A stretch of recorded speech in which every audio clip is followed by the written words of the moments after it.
Halo, bertemu lagi dengan saya Pendeta Ramos Simanjuntak dalam Awaken Spirit Renungan Malam. Dan sebelum kita masuk dalam renungan kita, mari kita berdoa. Bapa dalam surga, terima kasih Tuhan untuk pimpinanmu sepanjang hari ini. Dan saat ini kami mau membaca firman-Mu, pimpinlah kami dengan Roh Kudus-Mu, supaya firman ini boleh tertanam dalam hati kami dan bertumbuh berlipat kali ganda. Tolonglah Tuhan, dalam nama Tuhan Yesus, kayak berdoa dan mengucap syukur. Amin. Ya, malam hari ini saya akan membacakan firman Tuhan yang terambil dari Kejadian 3 ayat 6 dan 7. Perempuan itu melihat bahwa buah pohon itu baik untuk dimakan dan sedap kelihatannya. Lagi pula pohon itu menarik hati karena memberi pengertian. Lalu ia mengambil dari buahnya dan dimakannya, dan diberikannya juga kepada suaminya yang bersama-sama dengan dia, dan suaminya pun memakannya. Maka terbukalah mata mereka berdua, dan mereka tahu bahwa mereka telanjang. Lalu mereka menyemat daun pohon ara dan membuat cawat. Sedemikian jauh pembacaan firman Tuhan. Orang yang berbahagia adalah orang yang mendengarkan firman Tuhan dan melakukan dalam kehidupan sehari-hari. Ya, malam ini tema renungan kita adalah serangan iblis kepada keluarga Kristen. Ya, ini dia.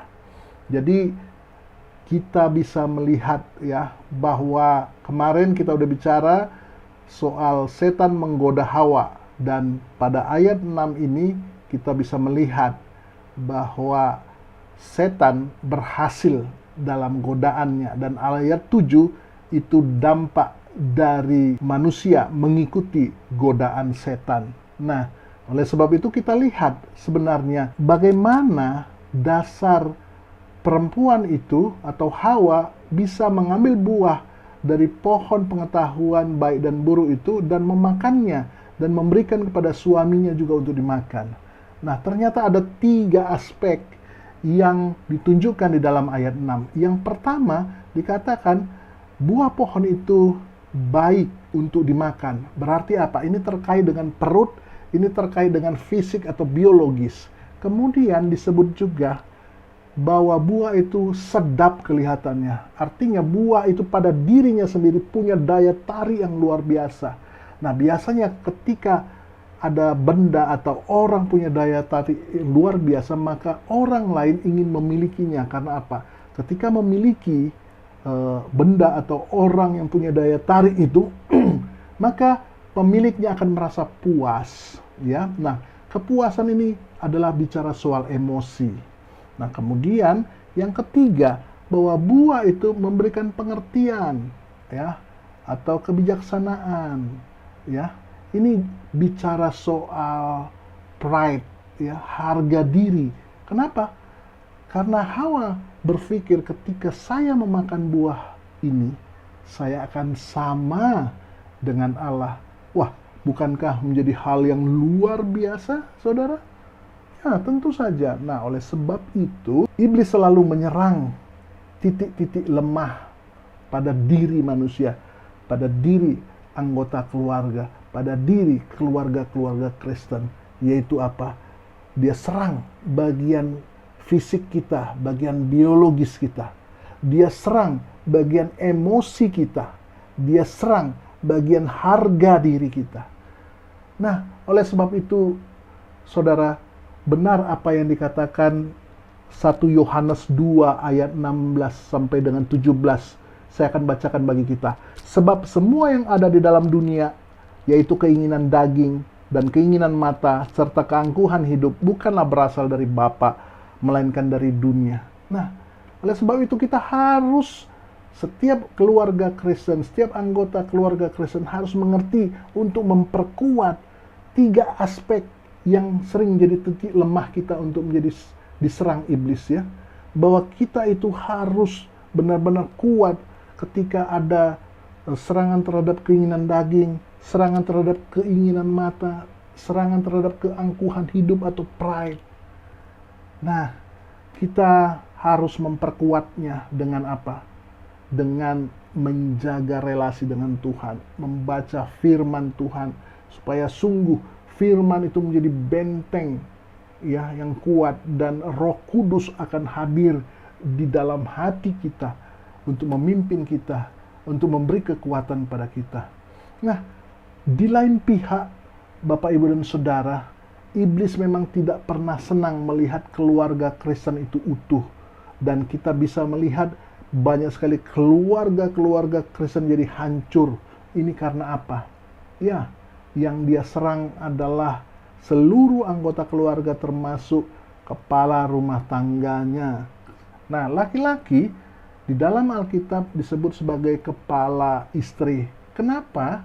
Karena kalau kita lihat, Adam diciptakan sebagai manusia pertama dan Hawa diciptakan dari bagian tulang rusuk Adam. Berarti ada bagian tubuh Adam dikeluarkan oleh Allah dan dijadikan sebagai Hawa. Sehingga Adam sebagai kepala dan istri adalah penolong yang sepadan. Nah, oleh sebab itu, kita jadi bisa berpikir, kemana Adam sepanjang Hawa menghadapi godaan setan dalam bentuk ular tersebut. Karena ayat 1-5 seakan-akan Hawa sendiri. Tapi ternyata ketika ayat 6 kita lihat, bagian B-nya, lalu ia mengambil dari buahnya dan dimakannya dan diberikannya juga kepada suaminya yang bersama-sama dengan dia, dan suaminya pun memakannya. Nah, memang kata atau kalimat bersama-sama dengan dia ini punya dua tafsiran. Yang pertama, memang diri Adam selalu dekat dengan Hawa, bahkan pada saat digoda, dirayu oleh si setan. Tetapi tafsiran kedua, kata bersama-sama dengan dia ini menunjukkan bahwa Adam adalah pasangan suami istri, pasangan hidup dari Hawa yang memang selalu menjadi pasangan yang penguasa di taman tersebut, pengelola, pemelihara taman tersebut. Ya, jadi ada dua tafsirnya, ya. Tetapi di sini bukan masalah yang mana yang paling tepat, tidak. Tetapi di sini yang saya soroti adalah bahwa ketika Hawa mengambil buah tersebut dan memakannya dan memberikannya pada suaminya dan juga memakannya, ini bukan semata-mata kesalahan Hawa, tetapi di sini ada andil Adam sebagai kepala rumah tangga, sebagai kepala istri. Oleh sebab itu, keluarga-keluarga Kristen, ternyata ada 3 kesalahan yang dilakukan oleh Adam, ya, sehingga ini juga menjadi keuntungan bagi iblis, ya. Nah, ini harap diperhatikan, karena jangan sampai kita memberikan peluang kepada iblis untuk bisa menggoyang, menggoncangkan, merubuhkan keluarga rumah tangga kita. Yang pertama kesalahan Adam adalah bahwa dia tidak mampu mengajar Hawa dengan benar. Loh, apa buktinya? Nah, buktinya di dalam Kejadian ayat 3, ya. Demikian saya akan bacakan. Tetapi tentang buah pohon yang ada di tengah-tengah taman, Allah berfirman, jangan kamu makan ataupun raba buah itu, nanti kamu mati. Nah, kata ataupun raba buah itu, ini adalah jelas bukan yang diberikan, bukan yang diperintahkan, bukan yang diucapkan oleh Allah. Tetapi kenapa Hawa menambahkannya? Saya punya keyakinan bahwa ini andil Adam yang tidak mengajar dengan benar istrinya. Ya. Jadi karena kesalahan mengajar, jadi kesalahan konsep, kesalahan mengingat, ya. Ini dia. Jadi Adam gagal mengajar dengan baik istrinya tentang aturan, tentang hukum yang diberikan Allah kepada dirinya. Kemudian kegagalan kedua, kemampuan Adam untuk mengontrol istrinya kurang. Maksudnya apa? Nah, ketika di dalam ayat 6 dikatakan tadi, lalu ia mengambil dari buahnya dan dimakannya dan diberikannya juga kepada suaminya yang bersama-sama dengan dia, dan suaminya pun memakannya. Nah, jadi kata bersama-sama itu kan tadi ada 2 hal, ya. Bahwa yang pertama, keberadaan Adam benar-benar ada di samping Hawa. Tapi sisi lain keberadaannya itu mungkin pada saat Hawa berbicara kepada ular atau setan itu, Adam tidak dekat dengan dia, mungkin di tempat lain. Nah, tapi bagaimanapun di sini, ketika Adam menerima buah itu dari istrinya, seharusnya dia mengontrol. Dia bertanya kepada istrinya, ini buah dari mana kamu ambil? Ini bukan menunjukkan bahwa Adam tidak percaya kepada Hawa ketika dia menerima buah dari Hawa.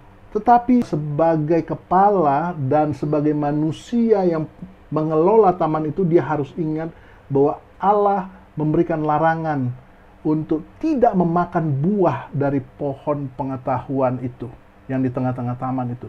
Jadi dia harus tetap mengontrol. Dan disinilah kita melihat bahwa Adam tidak mengontrol, tapi ya melahapnya saja, memakannya saja. Kemudian yang ketiga, kesalahan Adam adalah dia tidak melindungi, tidak memberikan proteksi apapun kepada Hawa.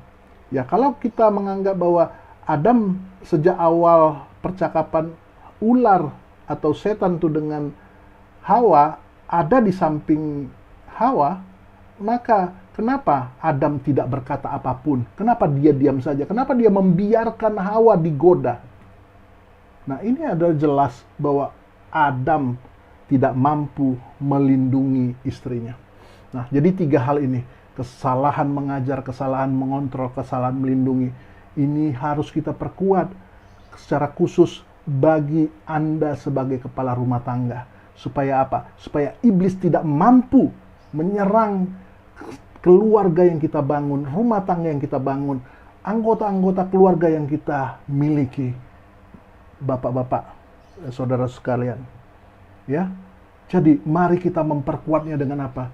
Menyerahkan diri kepada Bapa, mendekatkan diri kepada Bapa, membaca firman, mengumpulkan seluruh keluarga setiap malam untuk doa bersama, untuk membaca firman bersama, atau mungkin sering disebut membangun mesbah keluarga atau apapun istilahnya. Itu sangat penting bagi kita. Supaya apa?